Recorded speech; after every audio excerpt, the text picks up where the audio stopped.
Listen carefully, because I'm going to tell you what is about to happen. You must know something. I do believe that Jesus is most likely the Messiah. Why? Why what? Why do you believe that? I've seen too much. Then why are you doing this? I suppose I have not seen enough. Welcome to Shalom World TV's Beyond the Vision, a show that features faith-based film and television. I'm your host, Joelle Maryn, and tonight we are live on the black carpet for The Chosen Season 5. This season, it's can you still follow, can you still trust when you don't understand?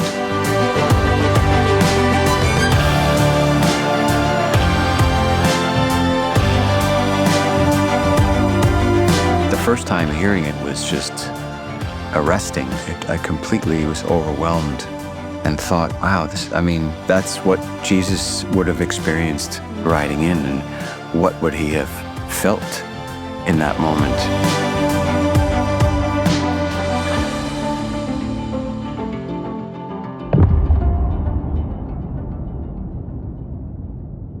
Joining us tonight, we have the cast, we have Jonathan Roumie, we have the director, Dallas Jenkins, and so many others. I can't wait for you to see this very special episode.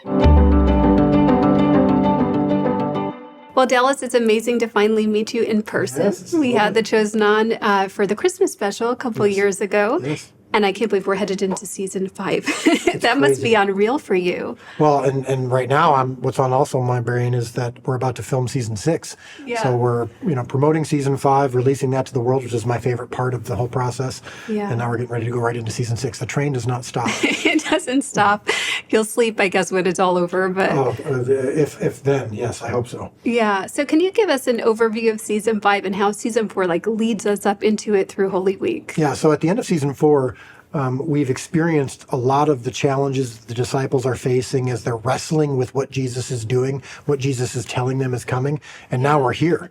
And the disciples still don't know it. They still can't see it, even though he's telling them what he's going to do and what's going to happen. The disciples are confused. They don't fully understand. And as we get into Holy Week, the most impactful, important, influential week in the history of the world, set against a huge backdrop of Jerusalem and 1 million people all in the city at once. We are trying in season 5 to make sure that even with these stories that are famous and epic, the triumphal entry, the turning of the tables in the temple, the Judas betrayal, the Last Supper, that we're still finding the humanity, the smallness, the intimacy, the character development, the relationships. And so you're going to see a lot of that this season. But no matter what, we're always saying, in spite of these huge, huge stories, there's something very specific and intimate that we want you to feel when you watch this season. And for this season, it's, can you still follow? Can you still trust when you don't understand? Judas doesn't understand, so he rejects. And he tries to fix it on his own. The other disciples, even though they don't understand, they still trust, they still follow. And hopefully that's a lesson for us today. Yeah, and these intimate scenes are so important. And also we see a new side of Jesus in this with the turning of the tables. It's a riveting scene where he turns over the money changers' tables outside the temple. Can you share with us the significance of that scene and what it was like to direct it? Yeah, a lot of it has to do with unpacking what we see in Scripture. You read that scene a little bit out of context, which is like a lot of stories in the Gospels, where the Jewishness of the story, when they were writing it, was understood. The people who were reading it back then knew all these references and knew the context of it, knew why this moment was so important. Well, we today, especially those of us Gentiles who might not understand the Jewishness of the story, need to have this unpacked and to see why Jesus was so upset and what was actually happening in the temple and how the religious leaders and, yes, some of these people in the marketplace had corrupted what was originally intended to be a beautiful sacrifice and ceremony. And this is Passover week. That's another thing that we sometimes don't always understand, is what Passover week signifies. And so that was the first thing that I was trying to do, was capture the authenticity and the Jewishness of this story, so that when Jesus is angry, we actually understand more why. And we see, as all these things are happening, it actually means something. We've been introduced to the people whose tables he's turning over. We know what the disciples are expecting, what the religious leaders are expecting, and why, when Jesus is doing this, we can actually get some insight into what people would have been thinking as they were watching it. So it was a very challenging scene to approach from that perspective. Then once you get there, and now you get to actually act it out and portray it with all the toys that we have on set, it actually is kind of fun. Yeah, and it was a big scene to direct. There's a lot of people there. I'm sure that was to keep all the pieces moving. Yeah, it's easily overwhelming, but I think that I have prepared myself for this by just going, all right, one day at a time, one thing at a time. I've got a huge team of people who are amazing. I've got a cast that's amazing. My job is just going to help make sure that we are doing our best to capture what really happened. Yeah, and like you said, a lot of people don't understand why he flipped the tables over, so it's so nice to have that context. And the show continues to grow. It's now 250 million plus viewers at the second. It's increasing, 17 million on social media followers. What is it about The Chosen that you think people are just gravitating to? Why was it made for such a time like this? Yeah, I think it's actually, the answer comes from what people tell me. Every time people recognize me in public, or if I have a chance to have an encounter with someone who's been impacted by the show, I'm not exaggerating when I tell you that 8 out of 10 people will all use some form of the words human or authentic. And I think that we have experienced these Bible stories so often on stained glass windows, paintings, or formal presentations on stage, or even on movies or television that feel like stained glass windows. There's a formality and even a distance to this story and to Jesus that we oftentimes have when we experience him in any kind of form. And I think what the show has done for people is it's reminded them that Jesus is an intimate God, that he has a personal relationship with people, that he was a man from Nazareth that was not considered big and epic, and his humility and his humanity is actually what made his divinity even more impactful. And so I think people seeing this story in such an authentic and relatable way allows them to experience the Bible and experience the truth of these stories in an even more influential way in their lives. Yeah, I think, like you said, that having that relationship is not just something on the outside, but to take that and have that deep connection with the Lord. A personal, intimate connection, not I'm sitting in a congregation and seeing something presented to me, and I see a God who's distant that I'm going to honor. That's part of it. But there's also an intimacy.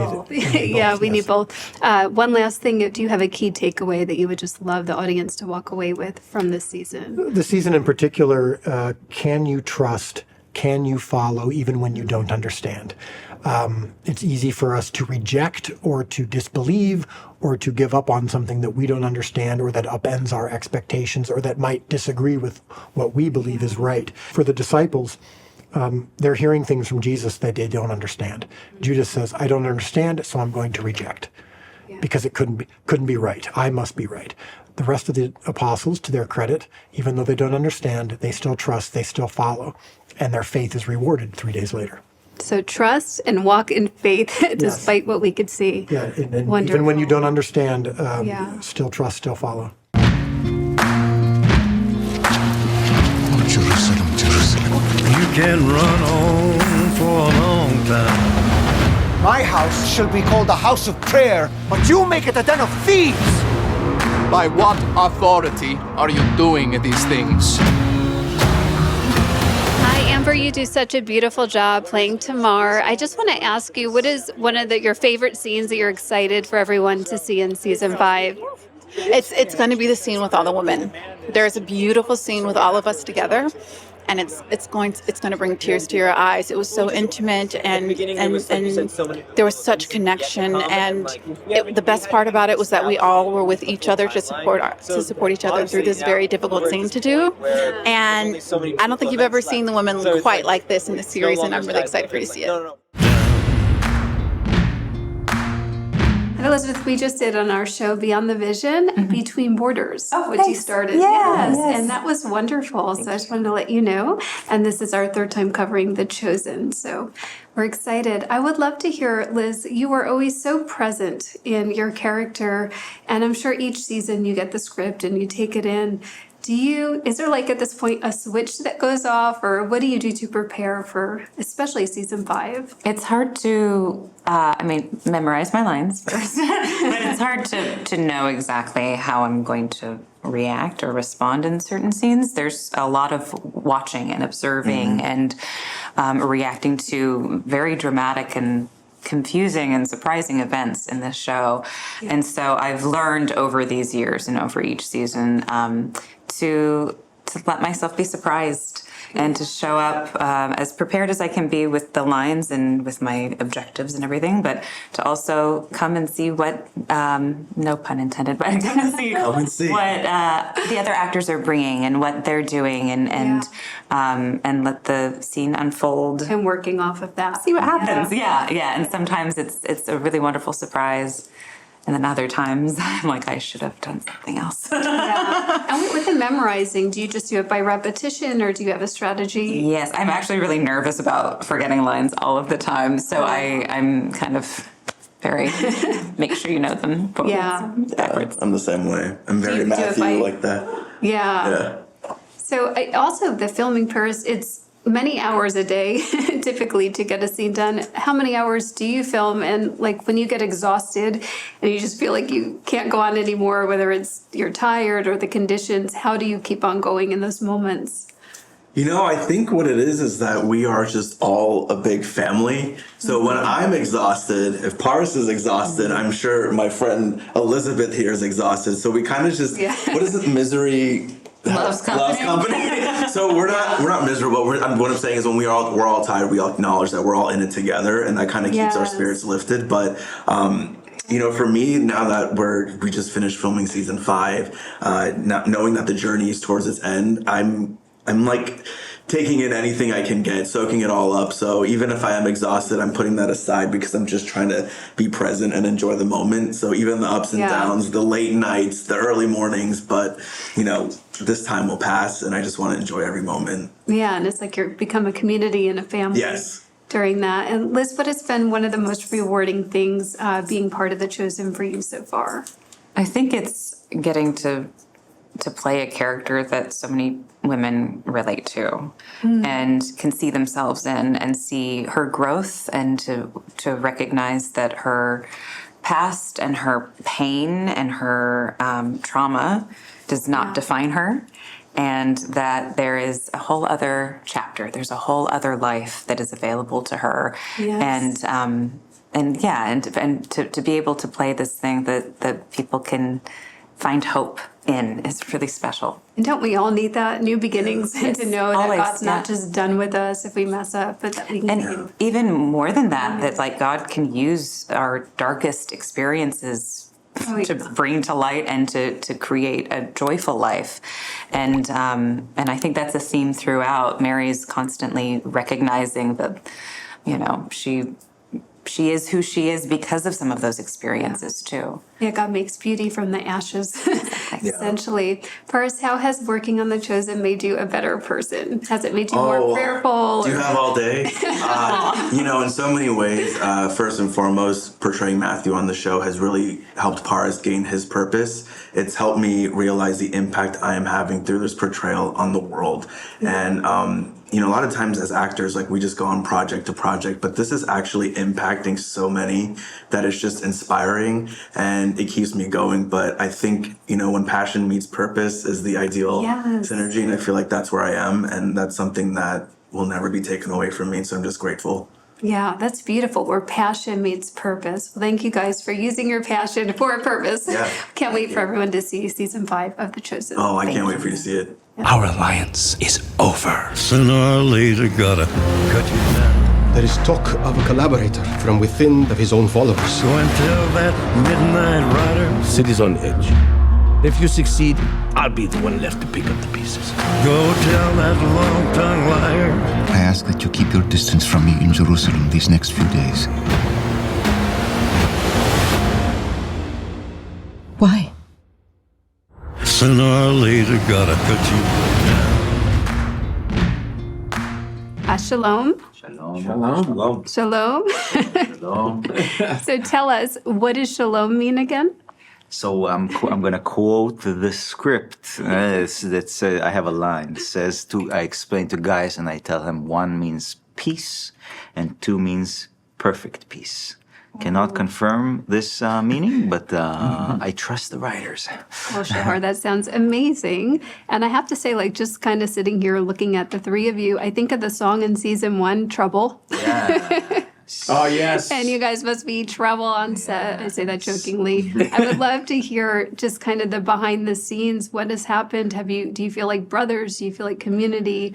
The bonding? Can I just say, I mean, I don't want to reveal too much of your behind the scenes, but I have seen you on occasion lifting some pretty impressive weights. And also his chin up and pull-up routine on set on any branch or bar or ceiling he can find inspired me to go and do pull-ups, and now I can do quite a few pull-ups. The kettlebell work over on this side is quite serious. Depends what. It's always there's no vanity here. It's all to serve the story.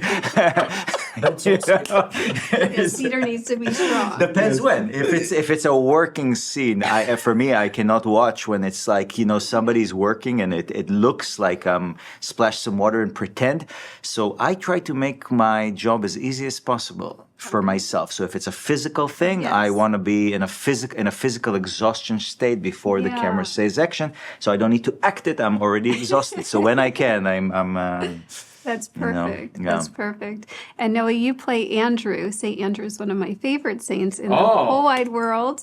I would just love to know if you have a favorite scene from season 5 and why.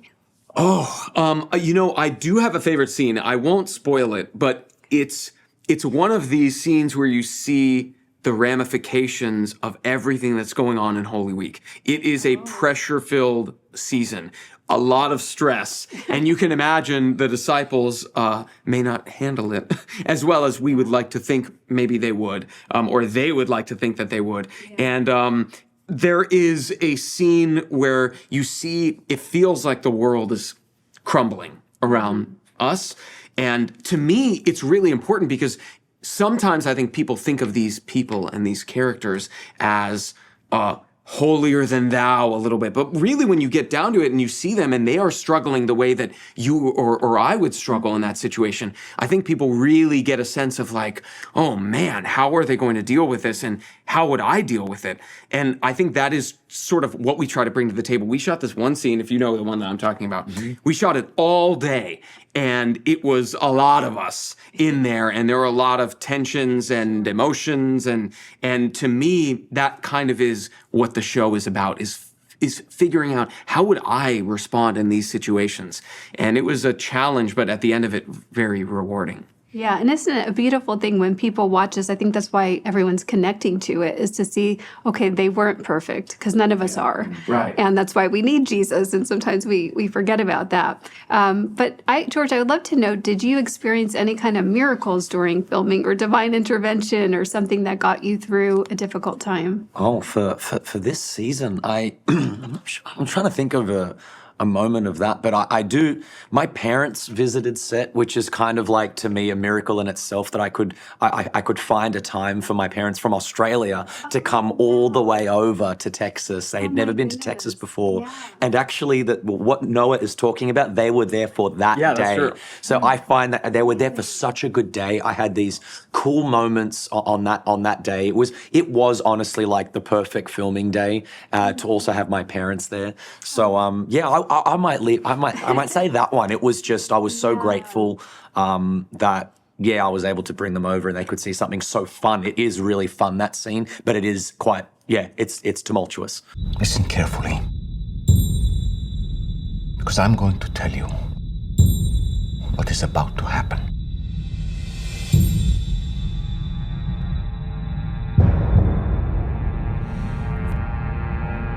This is my Father's word.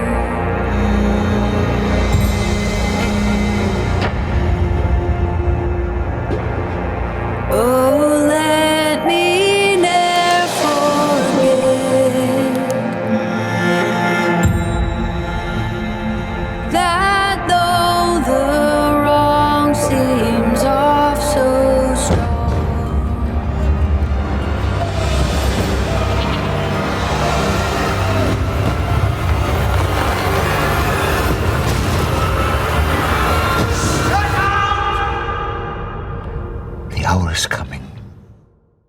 Well, Jonathan, here we are. We've had you on Beyond the Vision a couple of years ago for the Christmas special, and it's already season 5. I just can't Where does the time go? I don't know. It's flying by. I would love to hear, when you first get the script for each season, what was your reaction to this particular season?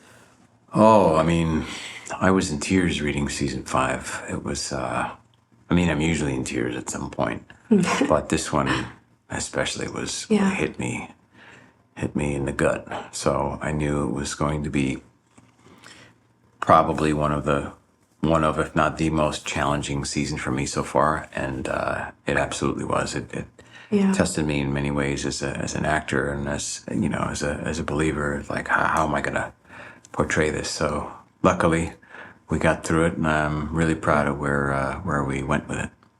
Yeah, well, especially the Last Supper. And I just think it's amazing how God lines things up, divine providence. So you did the Last Supper scene, and then you end up speaking at the National Eucharistic Congress. Yeah, literally, the week I wrapped that scene, I went right to the Eucharistic Congress, which was, I don't think accidental at all. It's divine timing. Yeah, well, what did It's that funny feel like like that. to film that scene and then actually giving that speech about the Eucharist? Oh, I mean, the Lord prepped me in ways that I didn't realize I would get when I committed to that conference, like I think a year in advance. And then when I saw it like 6 months prior come up in the schedule, I was like, oh no, I'm like, I'll be in the middle of filming. How am I going to do this? Because I don't go anywhere. I don't do anything. I don't leave set or the area because it's so disruptive process-wise. But I knew that there was, God's timing was clearly all over this thing. So it was, it made it much easier. It was easier than I thought to speak about the Eucharist, because I had just spent a week with it, literally, It's kind of like the Bible. You just don't know how it all fits together, like the Old Testament and the New Testament come together, and you don't understand the fullness of it. And it's kind of like this Last Supper and the Eucharist, and then giving a talk on that, like your whole faith just coming together. So you have intense moments and different scenes and the turning over the tables and all of that. Was there a moment on set or even behind the scenes that is just your favorite moment for season 5? I mean, there were a lot of moments. We were just talking earlier with a couple of the other actors. George, who plays John, the disciple John, had just reminded us about the entrance into Jerusalem, the beginning of season 5. Where everything it's on a high. Everybody's waiting for Jesus, and I remembered hearing the crowds. We had about 600 people there, like that week, shooting all of that stuff, and hearing the crowd chanting Hosanna to the Son of David in the distance as we approached the city gates. The first time hearing it was just arresting. I completely was overwhelmed with the experience of that, and thought, wow, that's what Jesus would have experienced riding in, and what would he have felt in that moment. And I tried to hold on to that and hopefully bring it into the scene with me. That's beautiful. How can we watch season 5 of The Chosen? So season 5 will debut in theaters March 28th, and it's going to be broken up into 3 parts, part 1, 2, and 3. Part 1 will be the first 2 episodes. About a week or so later, part 2 will release with the next 3 episodes, and then part 3 will release with the final 3 episodes a little bit after that. And the good news is that if people are late to the party and they haven't seen the first 2 or the first 5 episodes by the time the last 3 episodes roll out, they will all still be in theaters, so that by Easter weekend, you will be able to binge the entire season in the theaters if you so choose to. Easter weekend, all 8 episodes. And so it'll be in theaters total for about a month. And then after that, in June sometime, it goes to Amazon Prime Video to stream as our new partners in this venture. So Wonderful. Well, I can't wait for everyone to see it. And it was so wonderful to see you guys. Listen carefully, because I'm going to tell you what is about to happen.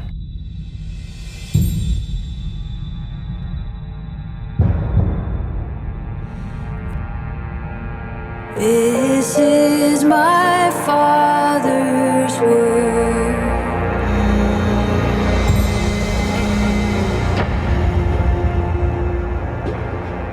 Oh, let me never forget that though the wrong seems off so strong,